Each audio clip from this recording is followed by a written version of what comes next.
Moms, welcome. Namaku Rinda. Nah, di sini aku mau sharing tentang gimana sih proses aku menyapih anakku M yang umurnya tuh 2 tahun dengan metode cinta dan tanpa pahit-pahit ya, Moms. Jadi itu aku lakuin proses ini itu bertahap ya, Moms. Jadi nggak langsung secara tiba-tiba aku berhenti nyusuin anakku. Prosesnya itu aku bagi jadi 3 tahap. Yang pertama itu kurangi durasi menyusui anak ketika siang dan sore hari. Jadi aku itu udah berhenti untuk menyusui anak siang dan sore hari.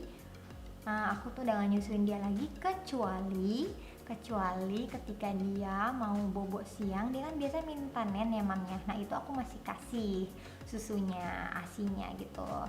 Nah, gimana sih prosesnya supaya anak tuh berhenti untuk nggak minta ASI ketika siang dan sore hari?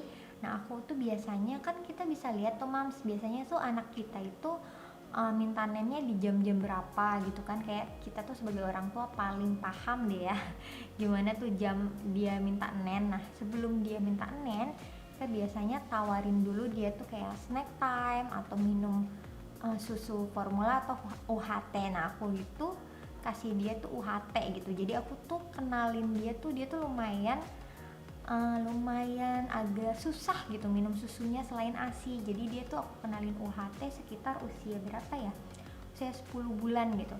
Itu juga dari cuman kayak pipet gitu loh Mams, cuman 2 tetes 3 tetes. Akhirnya alhamdulillah setelah umurnya 15 bulan gitu dia itu udah mulai habis dua dus yang kecil itu loh, yang sekitar 200 mili apa 110 ya, aku lupa gitu kan. Nah, itu sampai sekarang akhirnya dia setiap hari bisa minum susu UHT secara teratur gitu loh. Jadi kayak kita tuh harus, emang anak itu harus dilatih kayak sabar gitu loh Mam, sedikit nanti lama-lama kalau dia udah terbiasa pasti dia akan suka gitu. Nah, aku kasih dia susu UHT, jadi sebelum dia rewel karena lapar, kita tuh kasih dulu dia makanan, tuh tawarin dulu lah dia itu kan. Proses ini aku lakukan itu sekitar lumayan lama sih 2 bulan aku lakuin. Jadi aku lakuin terus 2 bulan sampai anak kita tuh terbiasa untuk nggak menyusui kita di siang dan sore harinya gitu. Nah, mungkin sebagian anak akan berbeda-beda ya Mams untuk proses durasi waktu penyesuaiannya gitu. Nah, tahap yang kedua ini aku kayak lanjutin di tahap yang pertama. Jadi yang pertama kan aku nggak menyusui dia di siang sore hari, tapi aku masih kasih ASI kan ketika dia minta nen mau bobo siang gitu kan. Nah, ini tuh aku nggak kasih dia berhenti, dia nyusuin dia ketika dia mau bobo siang. Jadi kayak ngelanjutin proses yang sebelumnya gitu Mams.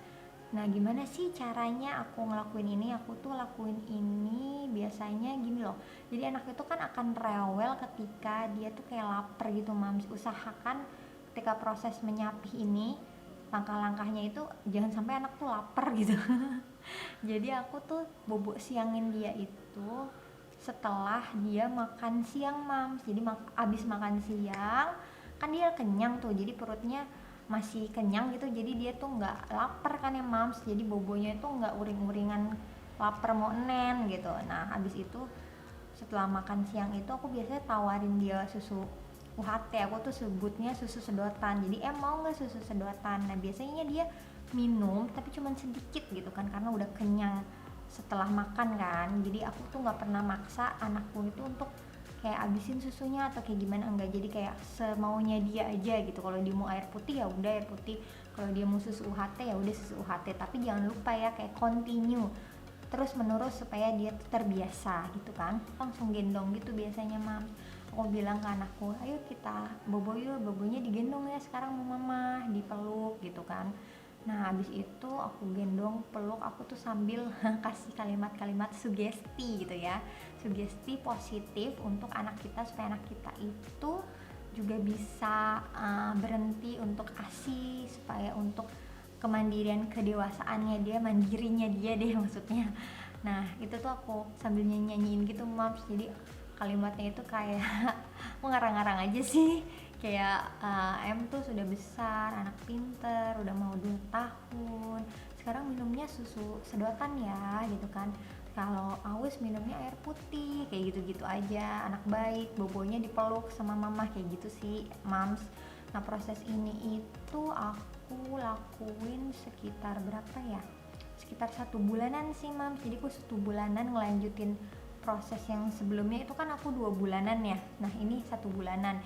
Jadi ini mungkin akan berbeda gitu untuk setiap anak gitu, kayak bisa jadi jauh lebih cepat atau mungkin sama waktunya gitu. Oke, kita lanjutin aja ke proses berikutnya ya mams. Jadi proses berikutnya itu tahap ketiga, aku bagi jadi tahap ketiga yang pertama dan tahap ketiga yang terakhir. Kenapa sih aku bagi jadi kayak gini mams? Nah yang pertama itu prosesnya ini aku lakuin itu aku kayak usahakan anak aku itu pas tidur malam hari itu tuh udah nggak pakai dienenin lagi gitu. Jadi aku lakuinnya tahap yang kayak tahap 2 itu. Jadi aku lakuinnya itu aku gendong, aku empok-empok, usahain anak kita udah kenyang juga sebelum tidur malam.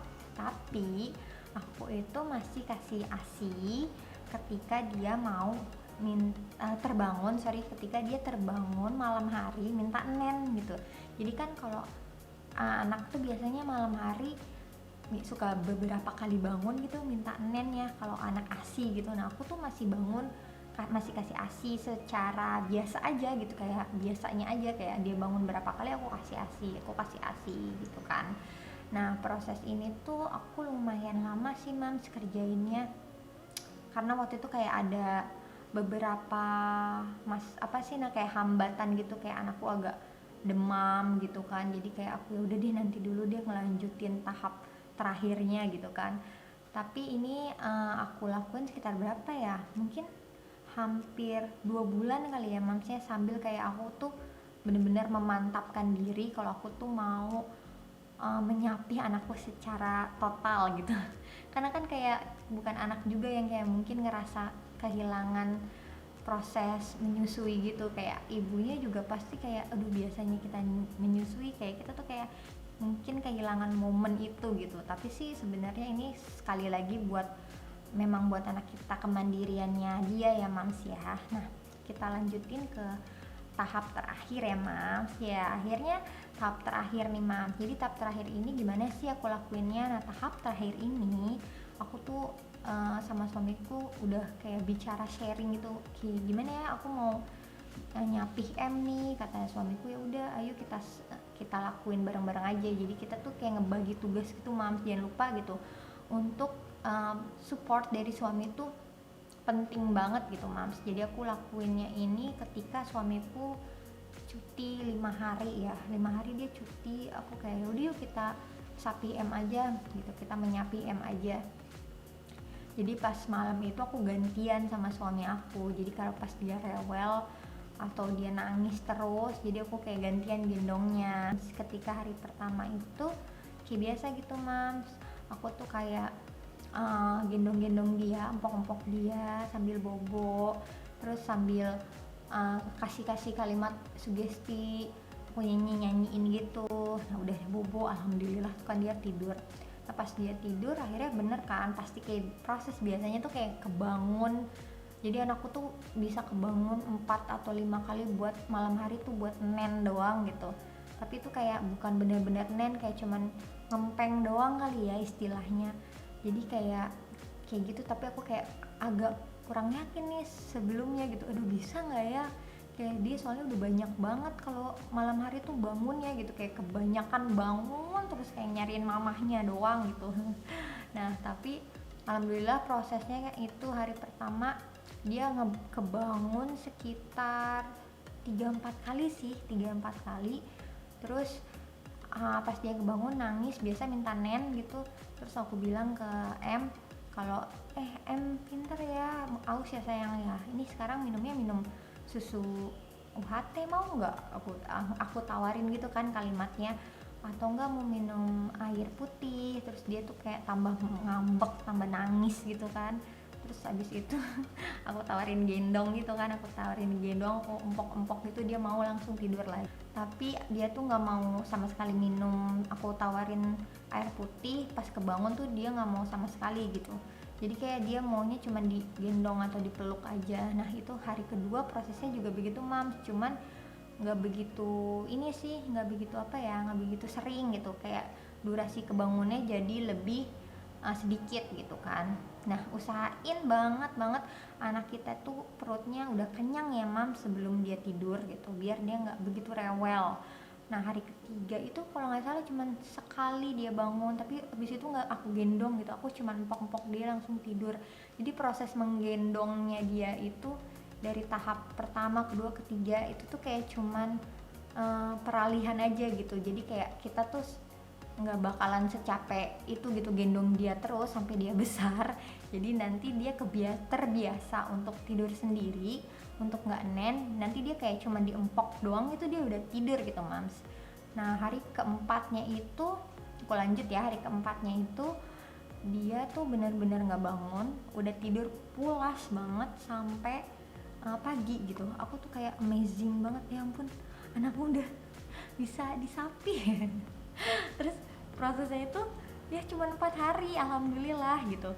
Nah udah dia cuma nggak nangis sih, dia cuma gitu. Terus aku peluk, aku kayak ini nih mama peluk ya, aku empok sambil boboan aja, udah dia tidur lagi gitu ya.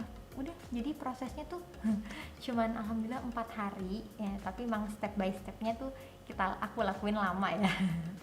Nah jadi tuh kelebihannya dari metode menyapih tanpa pahit-pahit ini itu adalah di akunya sendiri, aku tuh nggak ngerasain bengkak di payudara atau demam gitu, sama sekali nggak ada. Jadi kayak nyaman aja, tiba-tiba tuh langsung berhenti aja gitu mams, berhenti, bener-bener berhenti juga, asinya nggak keluar sama sekali gitu.